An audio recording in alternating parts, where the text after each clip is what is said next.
Bab 142. Pergi ke keluarga Xiong sendirian. Provinsi Jiangnan. Keluarga Xiong. Semua orang datang satu demi satu. Leo Zhao dan Charlotte Xiong juga hadir. Karena mereka mendengar bahwa mobil liker Xiong dihancurkan, dan pihak lain mengancam akan membunuh keluarga Xiong malam ini, maka mereka semua bergegas pulang ke markas Xiong dari cabang masing-masing. Lihat siapa itu, sangat berani. Setelah Tuan Besar Fredo Xiong mendengar penjelasan putranya, dia sangat marah dan berkata, "Bocah yang sombong, aku ingin melihat bagaimana dia mengambil kakimu di depan keluarga Xiong kita." Riker Xiong berkata, "Ayah, menilai dari kekuatan yang digunakan anak itu untuk menghancurkan atap mobil, dia pasti seorang seniman bela diri. Haruskah kita meminta bantuan Paman Carson?" Fredo Xiong menggelengkan kepalanya dan berkata, "Untuk mengeluarkanmu, dia sudah banyak membantu, jadi aku terlalu malu untuk mengganggunya kali ini. Pergi ke Dewa Kuda, pria itu selalu menjadi tentara bayaran, berikan uang dan minta dia untuk datang dan duduk di kota." Riker Xiong ragu-ragu sejenak dan berkata, "Tapi aku dengar lengan Dewa Kuda sepertinya dipotong beberapa waktu yang lalu." Fredo Xiong mendengus dingin. Selama ada kekuatan Dewa Kuda, apa yang bisa dia lakukan jika dia kehilangan lengan?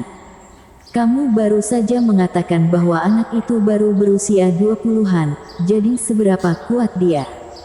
Saat Dewa Kuda datang ke sini, sudah cukup untuk berurusan dengannya. Baik.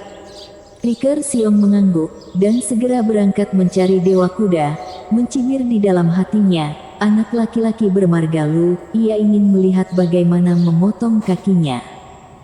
Di antara banyak anggota keluarga Xiong, Leo Zhao memandang Charlotte Xiong di samping, dan bertanya, "Istriku, siapa yang kamu bicarakan? Beraninya kamu berbicara omong kosong seperti itu?"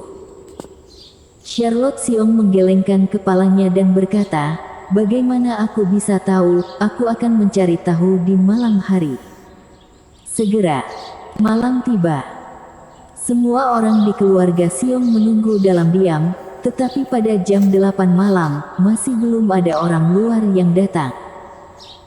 Wajah Riker Xiong menjadi gelap, dan dia berkata, "Mungkinkah anak itu berbohong, mengatakan hal semacam itu dengan sengaja untuk membuatku takut?" Ketika semua orang mendengar ini, mereka merasa bahwa ini sangat mungkin.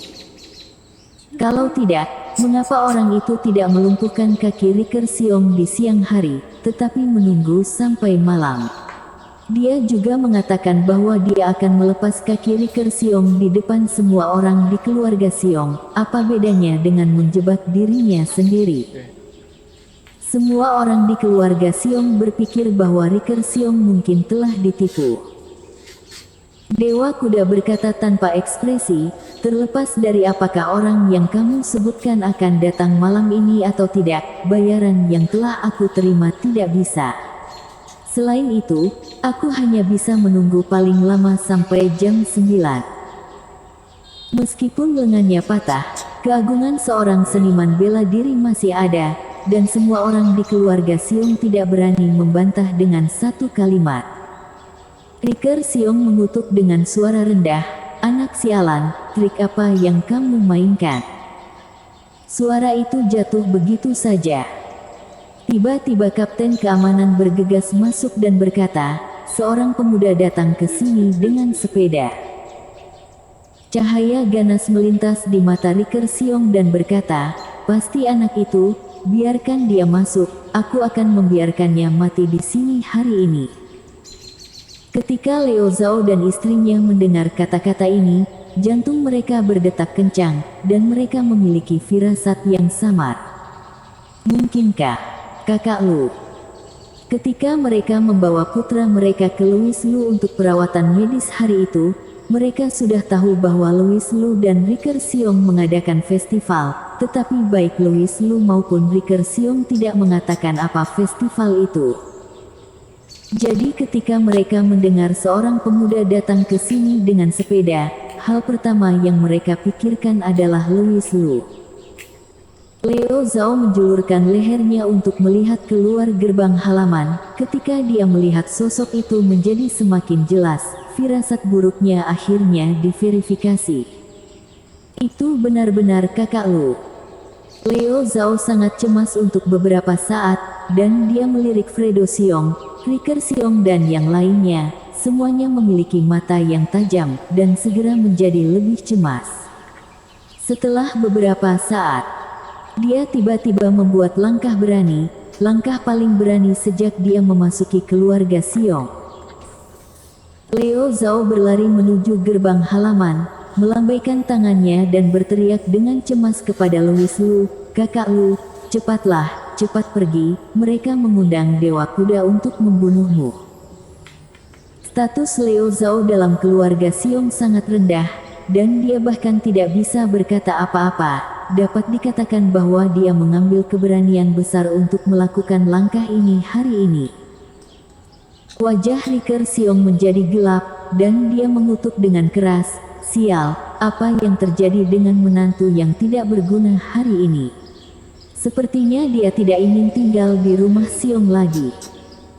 Charlotte Xiong sering menegur Leo Zhao sebelumnya, tetapi kali ini, dia benar-benar memilih untuk bersatu dengan suaminya dan memohon belas kasihan Fredo Xiong. "Ayah, dokter ajaib Lu baik kepada kami, tolong biarkan dia hidup. Berbaik hati padamu." Fredo Xiong mengerutkan kening.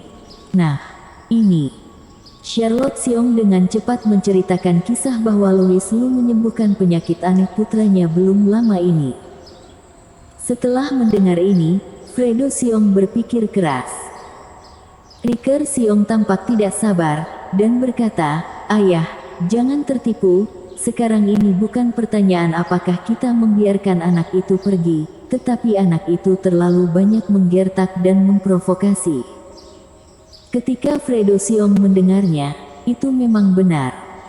Ini jelas Louis Lu yang berinisiatif pergi ke rumah Xiong untuk memprovokasi dia. Bagaimana dia bisa meminta dirinya sendiri untuk mengampuni nyawanya? Itu konyol. Charlotte Xiong melihat bahwa ekspresi ayahnya telah berubah, dan bergegas ke gerbang kompleks seperti suaminya, dan berkata dengan cemas, "Tuan Lu, dengarkan nasihat kami, dan segera pergi. Kamu menjebak dirimu sendiri." Melihat tatapan cemas keduanya, Louis Lu diam-diam tergerak, terutama Leo Zhao, yang jelas-jelas adalah pria yang sudah menikah, tetapi bersedia mengambil risiko tidak mematuhi keluarga Xiong untuk mengingatkan dirinya sendiri. Dapat dianggap bahwa ia tidak salah menilai orang tersebut. Louis Lu tersenyum dan berkata, "Tidak apa-apa, karena aku memutuskan untuk datang. Aku harus mematahkan kaki Riker Xiong hari ini, tidak peduli siapa yang dia undang." Leo Zhao berkata dengan cemas, "Hei, kakak Lu, mengapa kamu begitu tidak patuh? Tidak peduli apa yang coba dibujuk oleh pasangan itu." Louis Lu seperti keledai yang keras kepala, dengan keras kepala mendorong sepedanya ke dalam kompleks, membuat pasangan itu sangat cemas sehingga mereka hanya bisa menghela nafas tanpa daya. "Kakak Lu sangat bijaksana." Bersambung.